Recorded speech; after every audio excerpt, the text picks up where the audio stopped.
97 में जब मैं पहली बार अपने पतिदेव के साथ मुंबई आई ना, तो इनको भी अपने साथ लेके आ गई। मुंबई आने के बाद में जैसे ही परिवार के सदस्य होते हैं वैसे ही इन्होंने हमारा साथ दिया। हर जगह पे जहाँ पर इनकी ज़रूरत थी वहाँ पर इनने अपनी ज़रूरतों को, हमारी ज़रूरतों को पूरा किया और पूरी तन्मयता से अपना कर्म निभाया। उसके बाद में बच्चे थोड़ा बड़े हुए और समय निकलता रहा, हम एक जगह से दूसरी जगह जाते रहे। जहाँ जहाँ भी हम गए, जैसे मुंबई के बाद में हम तमिलनाडु चले गए, केरला, अंडमान निकोबार, विशाखापट्टनम, हर जगह पर हम इनको अपने साथ में लेके गए, क्योंकि ये हमारे फैमिली के एक मेंबर की तरह ही बन गए थे। अपने से अलग रखना हमें बिल्कुल भी अपने से इनको अलग रखना हमें बिल्कुल भी अच्छा नहीं लगा और इन्होंने भी अपना जो कर्तव्य था पूरी तरह से निभाया। कभी हमने बच्चों के लिए दूध गर्म किया, कभी हमने दाल इसमें पलट दी, कभी चावल बना लिया, कभी खीर पलट दी, खीर बना ली। तो कहने का मतलब है कि जो जो इनके कर्तव्य थे सारे ही इन्होंने निभाए और हमने भी इनको पूरी तरह से मतलब कि संभाल के रखा, सहेज के रखा। बच्चे जब छोटे थे उसके बाद बच्चों की पढ़ाई शुरू हुई और बच्चे धीरे धीरे बड़े होते रहे, बच्चों की पढ़ाई भी हो गई और धीरे धीरे जो है जैसे बच्चे बड़े होते हैं उसी तरह से जो बुजुर्ग लोग होते हैं उनकी उम्र कम होती जाती है। वही इनके साथ भी हुआ। बच्चे बड़े हुए, उनकी पढ़ाई ख़त्म हो गई और बच्चे अभी जॉब भी करने लगे। साथ ही साथ में इनके साथ भी यही हुआ कि देखिए जैसे उम्र होती है, हम सब काम करते हैं, एक उम्र होती है, उम्र का पड़ाव ऐसा आता है कि हम थक जाते हैं।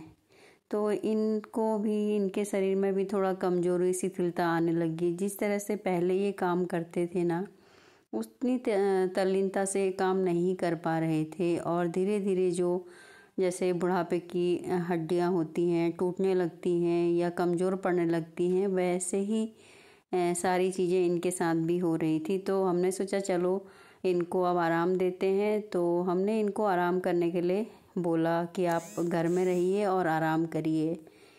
हमने जो इनका जो दूसरी जो बहन थी उसको ले लिया और उससे हम अपना काम करने लगे।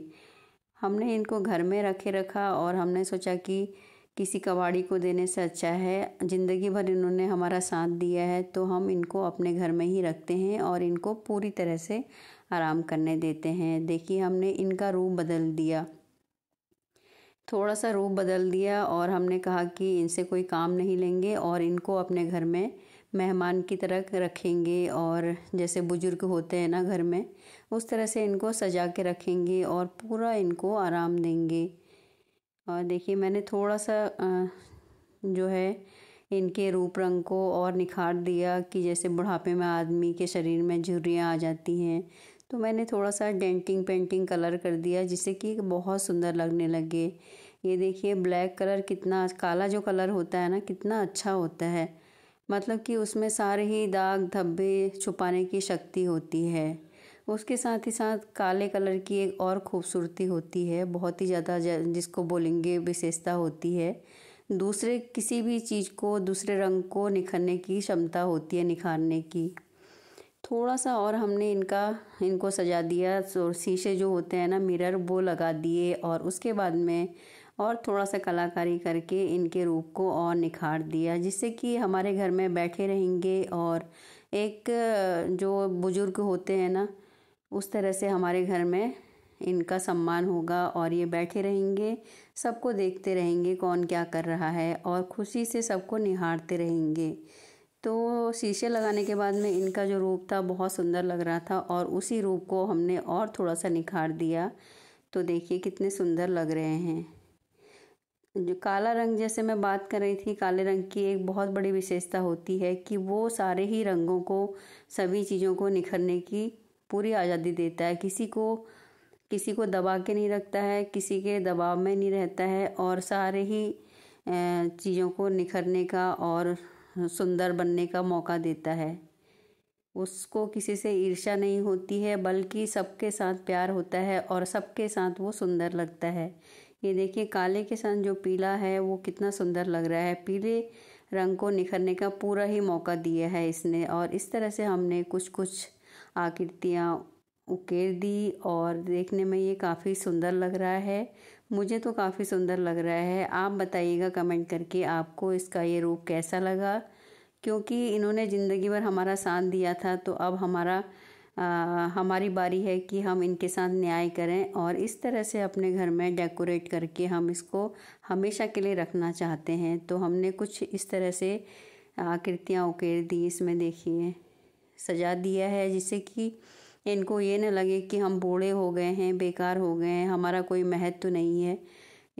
तो मैंने इनको इस तरह से सम्मान देने के लिए इस तरह से कलाकारी करके इनको अपने ड्राइंग रूम में कहीं पर भी इनको रख देंगे और ये देखने में काफ़ी सुंदर रहेंगे। क्योंकि अगर मैं इस टाइम पे इनको किसी भी कबाड़ी को देती, वो 40-50 रुपये 10-20 रुपये दे के मुझे चला जाता, लेकिन वो मुझे अच्छा नहीं लगता। क्योंकि ज़िंदगी भर इनने हमारा साथ दिया है, तो ऐसे मैं किसी कबाड़ी को पिचकाने के लिए नहीं दूंगी, तोड़ने के लिए नहीं दूंगी। तो मैंने सोचा इनको अपने ही घर में रखते हैं और ये देखने में देखिए कितने सुंदर लग रहे हैं और इनका ये रूप बहुत ही खूबसूरत लग रहा है। और इनको हम एक शो पीस की तरह अपने घर में रखेंगे। कुछ आई ड्रॉप्स और फेविकॉल की बोतलों ने भी इनके रूप रंग को निखारने के लिए बहुत ज़्यादा हमारा साथ दिया। इनका स्थान ऊंचा कर देंगे इन बोतलों की सहायता से। और किनारे किनारे जो ऊपर की जो किनारी थी ना, उसमें भी हमने इस तरह का जो है कलर कर दिया है और जो देखने में काफ़ी सुंदर लगता है। उसके बाद में आप देखिए इनको हमने आसन पर बिठा दिया था शीशियों की सहायता से। उसके बाद इनका ये जो रूप है ऐसा निखर के आया है। आप अपने घर में ड्राइंग रूम में इनको रख सकते हैं। हमने यही सोच के अपने ड्राइंग रूम में इनको सजा लिया कि आप आने जाने वाले मेहमानों का स्वागत करिए खुशी से और उनको मुस्कुरा के उनका अभिवादन करिए और आप हमेशा हमारे साथ ही रहिए। देखिए कितने सुंदर लग रहे हैं ये। और अपने घर की सुंदरता बढ़ाने के लिए आप भी ऐसा कुछ कर सकते हैं। हमारी और इनकी दोस्ती की ये वीडियो अगर आपको पसंद आई तो आप मेरे चैनल को लाइक कीजिएगा और अगर मेरे चैनल पर नए हैं तो चैनल को सब्सक्राइब कीजिए। थैंक यू फॉर वॉचिंग दोस्तों। फिर एक ऐसी ही नई स्टोरी के साथ आपके सामने आऊँगी। तब तक bye bye. Thank you, take care.